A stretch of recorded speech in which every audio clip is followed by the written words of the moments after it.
Big बॉसला शिवसेनेचा विरोध आहे। अरमान मलिकचा व्हिडिओ क्लिप व्हायरल क्लिपवरून शिवसेना आता आक्रमक झाली। बिग बॉसच्या घरातील व्हिडिओ क्लिप व्हायरल झाली आहे। शोचे चित्रीकरण बंद करण्याची मागणी करण्यात आली। मनीषा कायंदे यांनी मुंबई पोलीस आयुक्तांची भेट घेतलेली आहे आणि व्हायरल क्लिपवरून आता शिवसेना आक्रमक झाल्या। बिग बॉसला शिवसेनेचा विरोध आहे। अरमान मलिक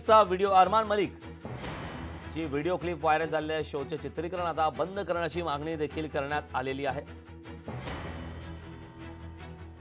आपल्याला माहित आहे की ते कलाकार तिकडे काय करतात वगैरे सगळं त्यांचं जीवन तिकडे दाखवलं जातं, परंतु हे जे दोन कलाकार आहेत यांनी अत्यंत अश्लील असे कृत्य दाखवलेलं। ठीक आहे, ते नवरा बायको आहे, त्याची काय दुसरी बायको आहे वगैरे, तो स्वतःच कुठल्या व्हिडिओमध्ये काहीतरी बोलतोय, परंतु तुम्ही जे करताय ते सगळंच जगाला तुम्हाला दाखवायचंय का? म्हणजे ही जी वल्गॅरिटी आहे, हा जो अश्लीलपणा आहे, आज ओटीटी प्लॅटफॉर्मवर लहान मुलं सुद्धा पाहतायत। ओटीटी प्लॅटफॉर्म्सला सेन्सॉरशिप आणावी हे आम्ही पुढच्या आठवड्यात आम्ही नवी दिल्लीला जाणार आहोत आणि इन्फॉर्मेशन अँड ब्रॉडकास्टिंग मिनिस्टरला भेटणार आहोत। आम्ही माननीय सीपी साहेब विवेक फणसळकरजी यांना आता भेटलो आणि त्यांना निवेदन आम्ही दिलेलं आहे की हे तुम्ही त्वरित त्यांचं शूटिंग बंद करा। लोकशाही मराठी ऐका, पहा, जागरूक रहा।